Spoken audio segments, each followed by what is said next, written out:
जय हिंद बच्चों। कल अपने क्वेश्चन कुछ कंप्लीट कर लिए थे। मेरे ख्याल से 9 तक कंप्लीट हो गया था। आज अपन 10th 11 12 जितने भी क्वेश्चन आज कंप्लीट कर सकते हो उतने क्वेश्चन आज कंप्लीट करेंगे। ठीक है, तो चलिए बिना किसी देरी के स्टार्ट करते हैं। आई होप जो क्लासेस मैं ले रहा हूँ आपको अच्छे लग रहे होंगे, क्योंकि ज्यादा से ज्यादा मैं आपके फेवर तक के क्लासेस लेके आ रहा हूँ, क्योंकि आपको ज्यादा से ज्यादा अच्छे लगे। ठीक है, और लास्ट में क्लास होने के बाद कुछ फ्रीडम फाइटर्स के बारे में मैं आपको जानकारी देता रहता हूँ, क्योंकि जब तक हम अपने फ्रीडम फाइटर्स जो हमारे देश के ऐसे व्यक्ति हैं जिनको हम ना जाने तो हमारा जीवन व्यर्थ है। मैं इस चीजों पे भी एग्री करता हूँ और मैं आपसे भी वो चीजें साझा करता हूँ। ठीक है, तो चलिए स्टार्ट करते हैं आज की क्लास, जो कि मैंने 10th, हाँ 10th बताना था, तो चलिए 10th बताते हैं। 10वें नंबर के क्वेश्चन पे लिखा हुआ है कि दिखलाइए कि ए इंटरसेक्शन बी बराबर ए इंटरसेक्शन सी का तात्पर्य बी बराबर सी आवश्यक रूप से नहीं होता है। ये हमको बताना है हाँ या ना का शब्द में। ठीक है, तो चलिए ये जो 11th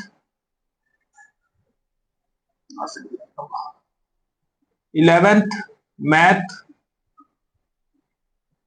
की हिंदी मीडियम की क्लास है, हिंदी माध्यम। ठीक है, क्योंकि इसके बाद हमारे अभी क्लासेस चलेंगी और जो चल रहा है वो चैप्टर है विविध प्रश्नावली, क्योंकि मैं इसमें क्वेश्चन आपका छोड़ना नहीं चाहता हूं।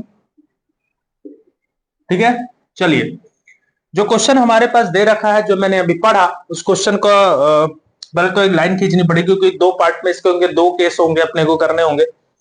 तो चलिए स्टार्ट करते हैं। सबसे पहले जो दिया है ये है आपका एक्सरसाइज 10 नंबर है। जो दे रखा है उसको देख लीजिए। जो दिया हुआ है वो A intersection B, B intersection C, और आपको बराबर सिद्ध करना है। ठीक है, हमारे पास ये दे रखा है ए इंटरसेक्शन बी और ये। तो मैं अपनी तरफ से कोई चीज कॉमन ले लेता हूं, अपनी तरफ से कोई चीज कॉमन ले लेता हूं। जब कॉमन अपन ले लेंगे तो इससे हमको जानकारी होगी। अपने तरफ से कुछ उदाहरण लेते हैं, उदाहरण के माध्यम से इसको प्रूफ करें तो ज्यादा हमको क्लियर हो जाएगा। ठीक है, कि कौन कौन सी चीजें अपने को लेनी है, कौन कौन सी चीजें नहीं लेनी है। चलिए ठीक है, अपन खुद से एक ऐसा एग्जाम्पल ढूंढते हैं जो जो इसको काम कर जाए।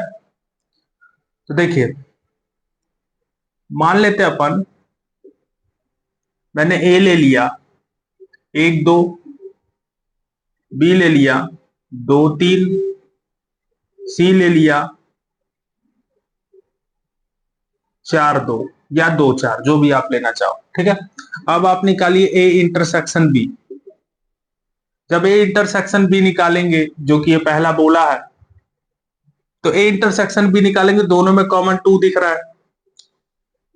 अब बी इंटरसेक्शन सी निकालिए, तो बी इंटरसेक्शन सी निकालेंगे तो 2 निकलेगा। मतलब इन दोनों में तो ये तो दोनों बराबर हो रहा है। ए इंटरसेक्शन बी दिया ना लिखिएगा इसको, क्योंकि हमारे को इसको बताना था। ए इंटरसेक्शन बी और बी इंटरसेक्शन सी तो इक्वल हैं, दोनों बराबर हैं, परंतु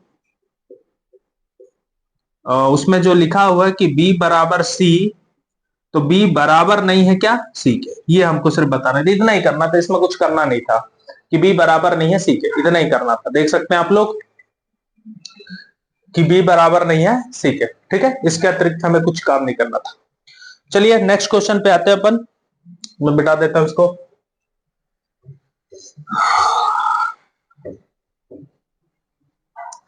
ज्यादा ज्यादा क्लासेस आगे तक आप भेजिए, फैलाइए लोगों तक, क्योंकि उनको जो मैं क्लासेस ले रहा हूं उनको समझ में आएंगे, क्योंकि काफी मैं डीपली से पढ़ा रहा हूं, कोई प्रॉब्लम नहीं जाएगी उनके लिए। गांव क्षेत्र के जो बच्चे हैं उनके लिए तो क्लासेस हैं ही, और मैं उनके लिए ही स्पेशली लाया हूं, क्योंकि मैं गांव में जब देखता हूं तो बच्चे मैथ्स नहीं लेते। रीजन आता है कि ट्यूशन कोई नहीं पढ़ाता है, कोई मतलब टीचर नहीं है, ये चीजें मेरे सामने आती हैं। तो मैं उनको नहीं चाहता कि उनका अब इससे इन चीजों से पीछे हट जाए, क्लासेस ले सकते हैं बिल्कुल। चलिए 11वां नंबर, मान लीजिए कि ए और बी समुच्चय है, आपके पास दो समुच्चय हैं ए और बी, ठीक है।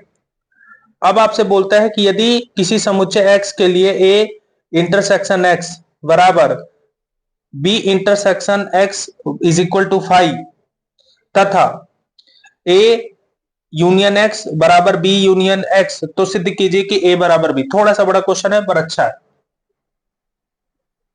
दिया हुआ है आपको वो लिख लीजिए, ठीक है। दिया हुआ है कि a इंटरसेक्शन x बराबर बी इंटरसेक्शन x बराबर 5 ये दे रखा है, और a union x B union x ये हमको दे रखा है। इसको मैं इक्वेशन फर्स्ट दे देता हूं, इक्वेशन 2 दे देता हूं। आपको सिद्ध करना होगा, सिद्ध करना है, सिद्ध करना है ए इक्वल टू बी, मतलब ए बराबर बी सिद्ध करना। और प्रूफ करने का तरीका आपको पता है कि अपन ऑपरेशन जो लगाते हैं उसी के हिसाब से अपने को प्रूफ करना है।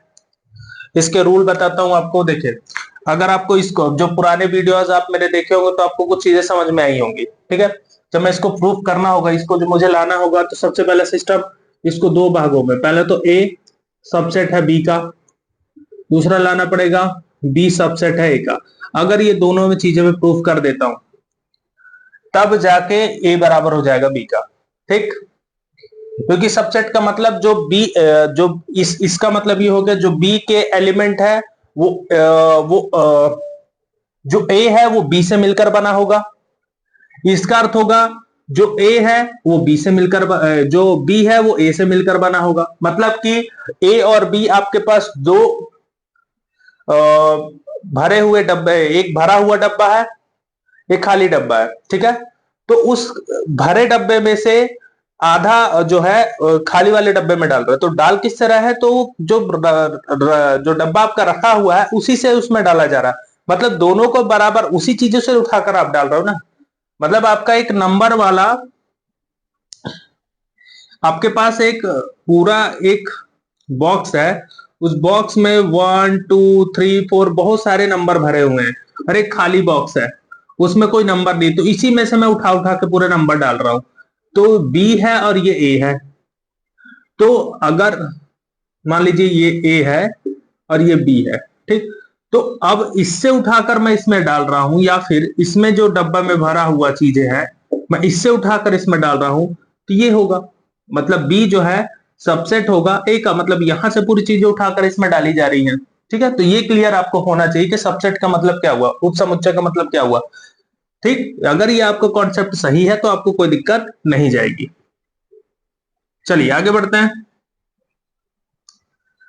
आप सबसे पहले माना जो रूल अपना है x बिलोंग्स टू a, हमने ले लिया पहले, क्योंकि यही पार्ट को पहले a को लेके चलते हैं, उसके बाद अपन धीरे धीरे ऑपरेशन लगाते जाएंगे तो अपने पास आते जाएगा,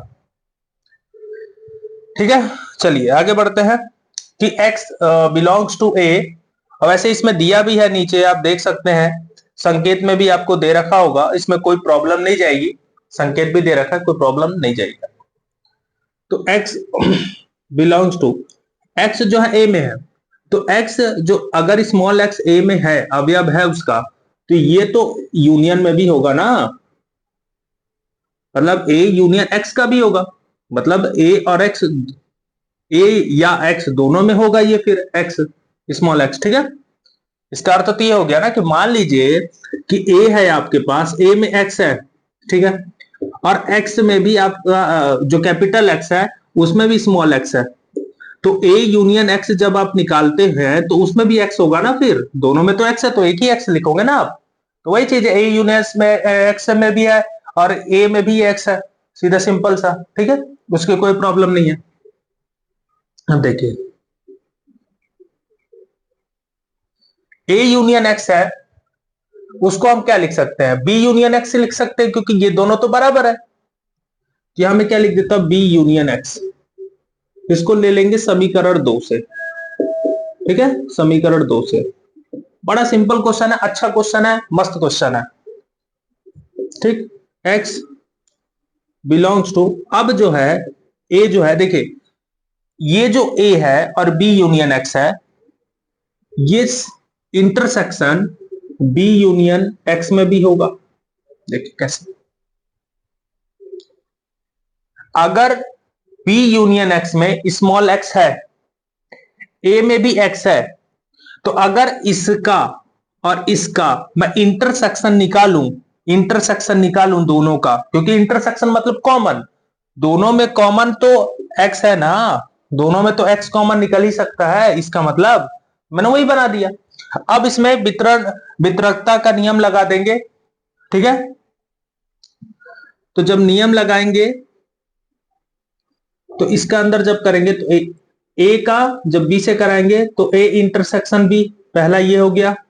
ठीक, ये वाला यूनियन वाला पार्ट यहां पे, फिर ए इंटरसेक्शन एक्स, ये हो जाएगा। ये चीज आपको क्लियर होनी चाहिए पहले। ये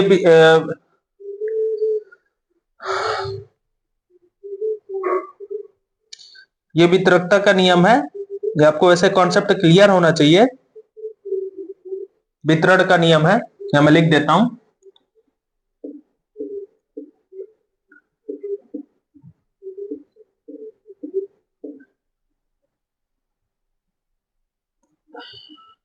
ठीक है, वितरण नियम से हो जाएगा। अब देखिए, हो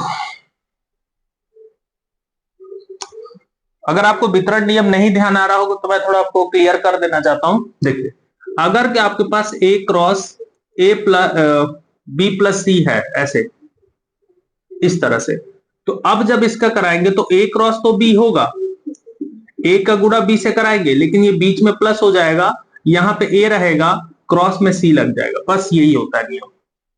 जो मिडिल वाला जो चिन्ह होगा, जो अभी आपका मार्क होगा, वो बीच में लग जाएगा, बाकी उनके साथ गुणा करा दिया जाएगा। बस इतना ही काम करना होता है। ठीक, सिंपल है, कोई प्रॉब्लम नहीं है। चलिए, x belongs to A union B, sorry intersection B union, ठीक है, ए इंटरसेक्शन एक्स का क्या है, फाई है, क्योंकि तीनों तो इक्वल है, यहां भी फाई लगा दीजिए। और आपको पता होना चाहिए कि A intersection B union phi, रिक्त समुच्चय का जब आप करोगे तो ए इंटरसेक्शन बी ही आएगा, नॉर्मल सी बात है, क्योंकि वो तो खाली होता है, उसमें कुछ भी नहीं होता। तो यहां पे क्या करेंगे अपन, एक्स ए इंटरसेक्शन बी हो जाएगा। ठीक, इतनी बातें क्लियर हो गई, किसी को कॉन्सेप्ट में दिक्कत नहीं जा रही होगी मेरे हिसाब से। चलिए आगे करते हैं अपन, थोड़ा सा नीचे चला जाऊंगा फिर दिखेगा नहीं आपको, इसके बाद कर देते हैं ना, क्योंकि ये जो दर्शाया जा रहा ना, ये लाइन को बता रहा है कि ये अगला स्टेप है, ये अगला इसका स्टेप है। ठीक है, तो ये यहां का जो स्टेप है, नीचे ना जाकर मैं किनारे कर रहा हूं। तो x बिलोंग्स टू, इसको मैं क्या लिख सकता हूं, a इंटरसेक्शन का मतलब होता है और x इंटरसेक्शन b, यही होगा। x जो है a में और b में, दोनों में हो सकता है। ठीक है, अब मुझे क्या चाहिए यहां पे, मुझे तो b से ही मतलब है, मुझे तो b से मतलब है। तो x बिलोंग्स टू b, ठीक है, अगर x बिलोंग्स टू b है, इसका अर्थ ये हो गया कि यहां पे x बिलोंग्स टू a और x बिलोंग्स टू b, मतलब x a में भी है, x b में भी है, दोनों में है। और दोनों में जब बात आ जाती है तो कंडीशन को क्या बोलते हैं, एक यूनियन बोलेंगे। ठीक, यूनियन में भी आता है, एक आता है इंटरसेक्शन में भी आता है, तीसरी कंडीशन आती है सबसेट में भी आता है।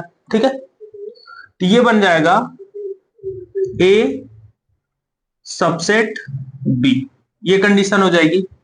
ये इसको आप दे दीजिए समीकरण 3। ठीक है, इसको समीकरण आप दे देंगे 3, दिखाई नहीं दे रहा होगा शायद, तो कैमरा मैंने थोड़ा ऊपर लगा दिया कि केस नंबर फर्स्ट होगा, ठीक है, केस नंबर फर्स्ट होगा, ठीक है। अब ये कंप्लीट होने के बाद सेकंड पे आते हैं अपन। सेकंड पे जैसे x बिलोंग्स टू ए लिए, वैसे ही अपन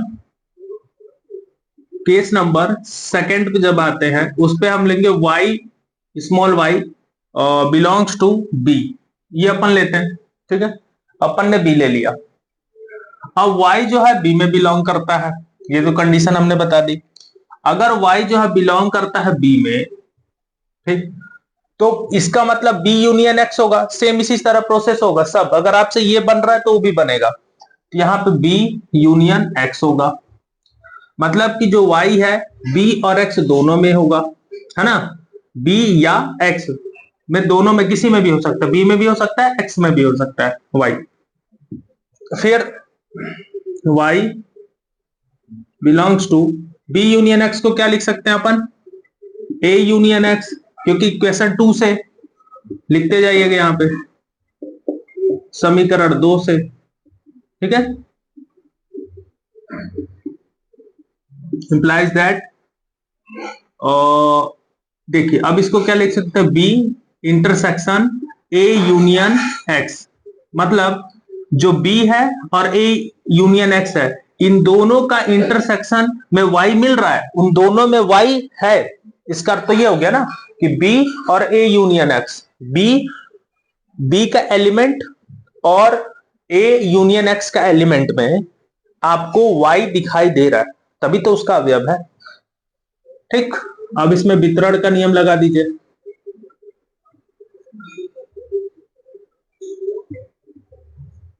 ठीक।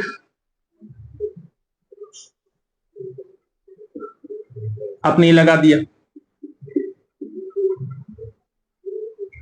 अब इसको तो ऐसे ही रहने दीजिए, इंटरसेक्शन ए, ठीक है, दिख रहा है। इसको क्या लिख सकते हैं आप, फाइव रिक्त समुच्चय, क्योंकि यहाँ पे समीकरण एक में क्या है, बी इंटरसेक्शन एक्स जो है क्या है, फाइव है। इसको आप इक्वेशन फर्स्ट से लिख दीजिए, समीकरण एक से।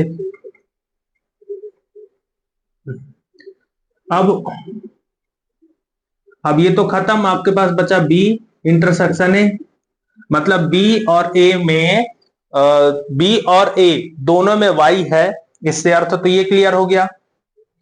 अब इसको निकालिए, y बिलोंग्स टू b, और b जो है बिलोंग कर, सॉरी, ए जो x जो y जो है बिलोंग करता है किसमें, a में, ये कंडीशन हो गई। जो b है, जो y है वो b में भी बिलोंग करता है, और y जो है a में भी बिलोंग करता है, ठीक है। इससे तो कंफर्म हो गया। हमको a से मतलब था, तो यहां तो b दे रखा है, हमने ले लिया था, और यहाँ पे a मिल गया, तो यहाँ b है और यहाँ a है, तो इससे क्या मिल गया आपको, इससे हमको मिला कि b जो है उप समुच्चय है a का। इसको दे दिए समीकरण 4, समीकरण 4, यहाँ पे a सबसेट है b का, तो समीकरण 3 और 4 से कंफर्म हो गया, 4 से, कि a बराबर है किसके, b के। मतलब कोई भी सेट तभी बराबर होगा जब a सबसेट है b का और b सबसेट है a का, तभी वो बराबर कहला सकता है। आप ऐसे नहीं बता सकते, जो आपका नियम था कि ए के एलिमेंट बराबर है, बी के एलिमेंट बराबर है, तो ठीक है, प्रूफ करने के कंडीशन पे ये होगा, ठीक है, प्रूफ की कंडीशन के हिसाब से काम होता है, ठीक है। देख लीजिए इसको, मैं नेक्स्ट क्वेश्चन इसके बाद आपको बताता हूं। इसके बाद नेक्स्ट क्वेश्चन पे आते हैं, 12वां नंबर, बड़ा सिंपल है, सिंपल है, आसान खास नहीं है उतना, पर देख लीजिए एक बार इसको, फिर उसके बाद उसको करते हैं।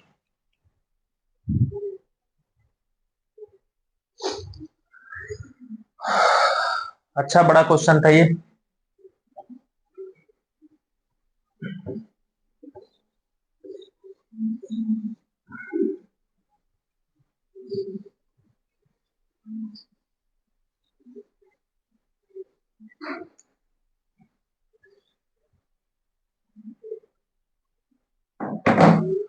देखिए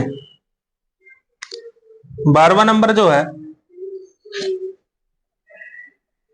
12वां नंबर में आप खुद से कोई, जैसे इसमें बोल रखा है, मैं पढ़ देता हूं। ऐसे समुच्चय ए, बी और सी ज्ञात कीजिए ताकि A intersection B, B intersection C, A intersection C अतिरिक्त समुच्चय हो। और अब जब उनको आप निकालते हैं, A intersection B intersection C बराबर फाई आना चाहिए। ठीक है, रिक्त समुच्चय आना चाहिए। चलिए करके देखते हैं। सबसे पहले मैं मान लेता हूं अपने से कोई, मतलब फाई मतलब रिक्त लाना है। ए बी ले लिया मैंने, बी को मैंने बी सी ले लिया, सी को मैंने सी ए ले लिया। ठीक है, अपने से आप चुन सकते हो, ये दो तीन जो भी, मतलब ऐसा चुनना है कि जिसमें कॉमन निकले। ऐसा नहीं चुनना कि आप कॉमन ही ना निकले, ऐसा नहीं चुन लेना। अपन लेते हैं A intersection B. A intersection B लेते हैं तो दोनों में कॉमन क्या है, बी है। ठीक है, और तो कुछ नहीं है। फिर दूसरा आपसे बोला B intersection C, B intersection C निकाल लो आप। बी इंटरसेक्शन सी रखा है तो बी और सी में कॉमन क्या दिख रहा है आपको, सी। और उसके बाद आपसे बोला ए इंटरसेक्शन सी, इसमें कॉमन क्या दिख रहा है आपको, और ए इंटरसेक्शन सी में इसमें कॉमन दिख रहा है ए। ठीक है, अब ये बोला, देख इसमें ये कह रहा है कि सब में तो कॉमन दिख रहा है, इसमें सब में, इस सब में कॉमन ए बी सी कुछ ना कुछ कॉमन तो है। पर जो हमसे पूछा गया कि ए इंटरसेक्शन बी इंटरसेक्शन और सी फाई आ रहा है क्या, तो देखिए अगर मैं ए बी सी का कॉमन चीजें निकालूंगा इंटरसेक्शन पे, तो ये तो बिल्कुल फाई आएगा ही, रिक्त आएगा। तो अतः ए इंटरसेक्शन बी इंटरसेक्शन क्या है, फाई ही है। ये आपको लाना था, प्रूव करना था बस। ठीक है, तो ये कॉन्सेप्ट आपको क्लियर हो गया। ये 12 नंबर था, छोटे छोटे क्वेश्चन इसके बाद के। ठीक है, इसके बाद अपन करेंगे 13 नंबर।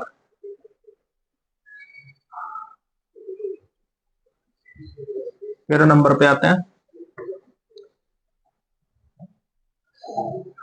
सेकेंड यूनिट भी स्टार्ट करनी है अपने को, फिर 12 कभी स्टार्ट करेंगे, थोड़ा टाइम लग रहा है उसमें। किसी भी, चलिए क्वेश्चन पढ़ते हैं। किसी विद्यालय के 600 विद्यार्थी के सर्वेक्षण, मतलब सर्वे किया गया, ज्ञात हुआ कि 150 विद्यार्थी चाय, 225 विद्यार्थी कॉफी तथा 100 विद्यार्थी चाय और कॉफी दोनों पीते हैं। मतलब एक सर्वे किया गया, सर्वे में 600 बच्चे ऐसे निकले जो कॉफी चाय, कॉफी जो पीने वाले थे वो, सॉरी चाय पीने वाले 150, कॉफी पीने वाले 225 और 100 विद्यार्थी चाय और कॉफी दोनों पीते हैं। ठीक है, ज्ञात कीजिए कि कितने विद्यार्थी ना तो चाय पीते हैं ना तो कॉफी पीते हैं। अच्छा क्वेश्चन है। तो इसके लिए थोड़ा सा आपको एक फॉर्मूले पे चलते हैं। एक फॉर्मूला मैंने बताया था, वो फॉर्मूले का नाम है डी मॉर्गन नियम। ठीक है, ये एक गणितज्ञ थे,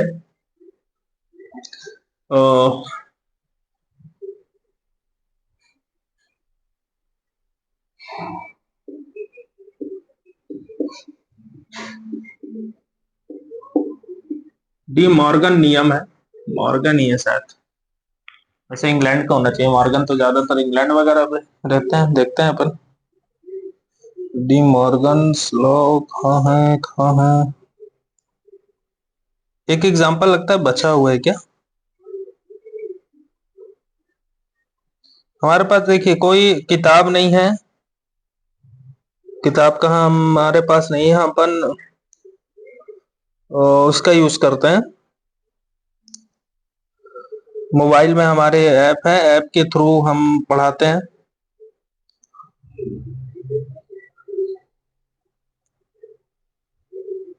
डी मॉर्गन ही है।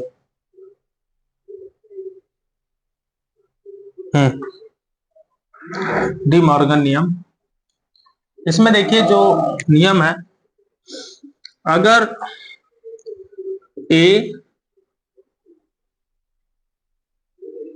ए डैश इंटरसेक्शन बी डैश हो, तो गलत लिख रहा हूं, ए यूनियन बी का डैश हो तो उसका मतलब होता है ए डैश इंटरसेक्शन बी डैश। अब इसका मतलब समझिए, ए डैश का मतलब होता है ए में नहीं, ठीक। बी डैश का मतलब होता है बी में नहीं, ठीक। अब थोड़ा कंफ्यूजन आपके सामने आ गया, ए में नहीं बी में नहीं, ठीक है। ए में नहीं बी में नहीं क्या बोल रहा हूं, इसका अर्थ ऐसे समझिए कि ए डैश, और ए डैश का मतलब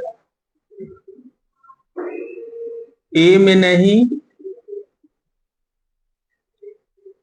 ए में ना हो, और ऐसा लिख दे कहीं बी में ना हो। जैसे कि अभी पूछ दिया ना कि ना लोग चाय चाय नहीं पीते हैं और कॉफी भी नहीं पीते, ऐसे लोग, तो जिसमें ए में ना हो और बी में ना हो, ऐसा शब्द कहीं पूछ दे तो इसका मतलब हो गया ए डैश, और का मतलब होता है इंटरसेक्शन, बी में ना हो मतलब बी डैश, ठीक। और अगर इस तरह के क्वेश्चन पूछ ले तो इसका सीधा फंडा है कि आपको ए यूनियन बी की पावर डैश पता होना चाहिए। ये डिमॉर्गन नियम है। इसमें क्या होगा कि जब ये डैश जो है ए के ऊपर भी आएगा, बी के ऊपर भी आएगा, और जो यूनियन लगा है वो पलट जाएगा, बस फर्क इतना होगा, ठीक है। तो ये थोड़ा सा आपको पता होना चाहिए। तो ये मैं थोड़ा समझाने के लिए आपको बता रहा हूं कि आप इसको समझ जाइए, क्योंकि बहुत सारे नियम ऐसे हैं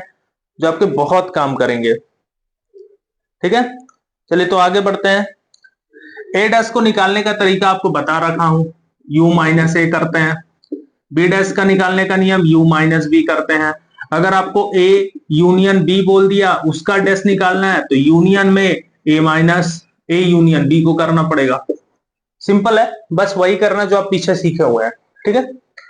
और कुछ नियम यदि आपको भूल रहे होंगे तो मैं कल की क्लास में भी आपको अगर कमेंट करेंगे तो मैं समझा दूंगा, इसमें कोई प्रॉब्लम नहीं जाएगी, ठीक है। चलिए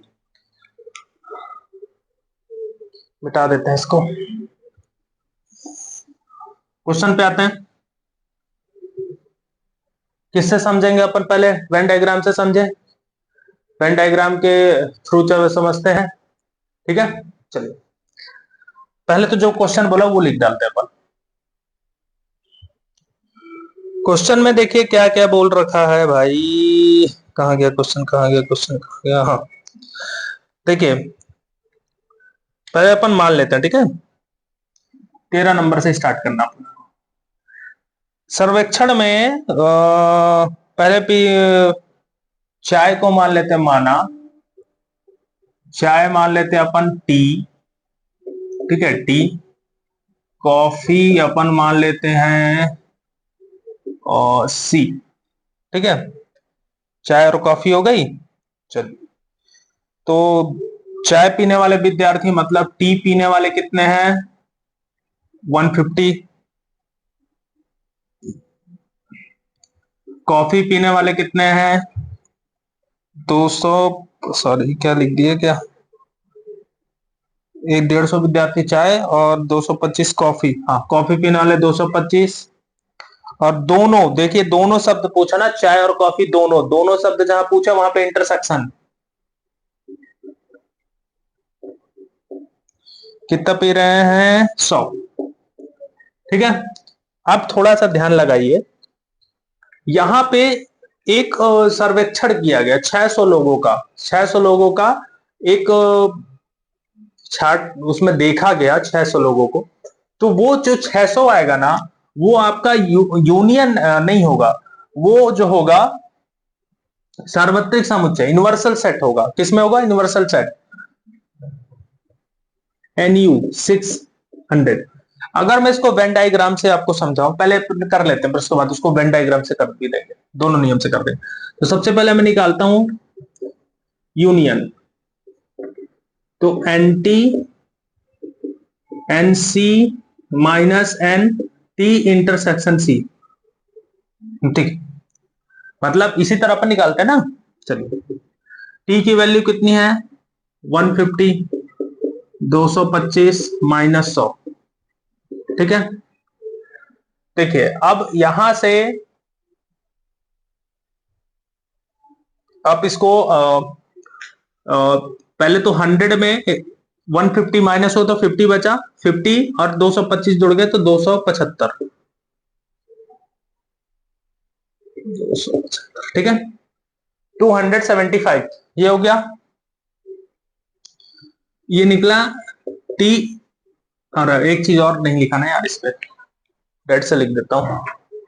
उसने ये बोला कि कितने ऐसे विद्यार्थी है ना तो चाय पीते हैं, डैश लगाया मैंने, और ना कॉफी पीते हैं, ये हमको बताना है।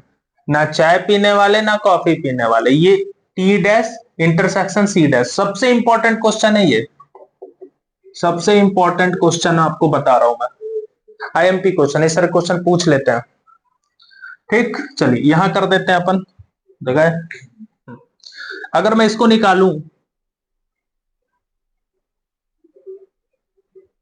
तो आपको एक लॉ पता होगा जो मैंने स्टार्टिंग में बताया, जो उस नियम के हिसाब से था कि टी यूनियन सी की पावर डैश, यही था ना, डी मॉर्गन नियम, यहां पे लिख देते हैं।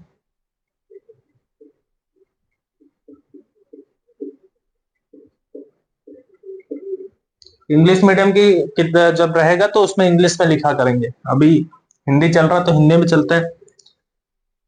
अब इसको क्या लिखेंगे, यूनिवर्सल सेट में क्या घटा देंगे आप, टी यूनियन सी को।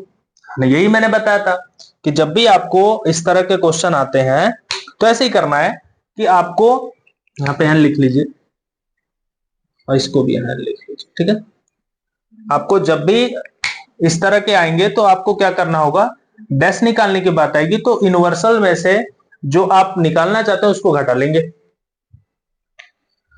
कितना, ये 600 है, इसका कितना है, अभी हमने 275 निकाला। ठीक है, दिख रहा है वहां से, चलिए इसको लिखा देते हैं इधर। यहां पे देखिए 10 में से 5 गया, आपका बचा 5, 9 में से 7 गया, 9 बच गया और 7 गया तो बचा 2, और ये बचा 5 में से 2 गया 3, 325, ये आपका आंसर आएगा। ठीक है, 325 लोग ऐसे लोग हैं जो ना तो चाय पसंद करते हैं ना कॉफी, ये क्लियर होगा। अब वेन डायग्राम से समझते हैं, वेन डायग्राम में कैसे बताते हैं। मैंने एक वेन डायग्राम बना दिया आपके लिए, ठीक, ये मैंने वेन डायग्राम को क्लियर कर दिया, ये है टी और ये है कॉफी। ठीक है,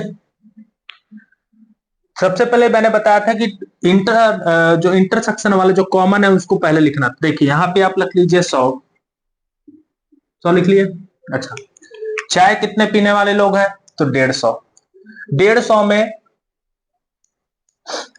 150 में 100 जो आते हैं कॉफी भी पीते हैं चाय भी पीते हैं, तो टोटल कितने आ रहे हैं, यहां तो 50 आ जाएंगे। ठीक है, यहाँ पे 100 में से 100 इसमें भी माइनस करिए तो 125 आ जाएंगे। कैसे, देखिए यहां पे जो है 100 ऐसे लोग हैं जो कॉमन चीजें पी रहे हैं, चाय और कॉफी दोनों। ठीक है, और यहाँ तो पूरे बात किसकी हो रही है, 150 लोगों की, 150 लोग तो पूरे चाय ही पी रहे हैं ना, तो 100 तो ऐसे है कि चाय और कॉफी दोनों पसंद कर रहे हैं, तो बच रहा 50 लोग ऐसे आ रहा है। ठीक, यहाँ पे देखिए 50 और ये 100, अब यहाँ 225 लोग पूरा टोटल यदि बात करूं तो कॉफी पीते हैं, लेकिन उसमें से 100 लोग ऐसे हैं जो चाय और कॉफी दोनों पसंद करते हैं, तो कितने बच गए, यहाँ पे 125 लोग ही ऐसे आ रहे हैं। ठीक, अगर मैं इसमें देखूं कि 125, 100, 225, 225 और 50 कितना हो गया, 275, और पूरा यूनिवर्सल सेट जो है वो कितना है, दे रखा है अपने को 600 दे रखा है। 600 में आप 275 को घटाएंगे तो 325 आएगा, तो 325 चाहे यहां रख दीजिए, तो जितने यूनिवर्सल सेट से बाहर हैं ये चाय कॉफी वाले, ये 325 ऐसे लोग हैं जो ना चाय पीते हैं ना कॉफी। तो अगर इसको दर्शाना होगा तो कैसे दर्शाएंगे अपन? तो इसी हिसाब से, सिर्फ बाहर बाहर वाले को।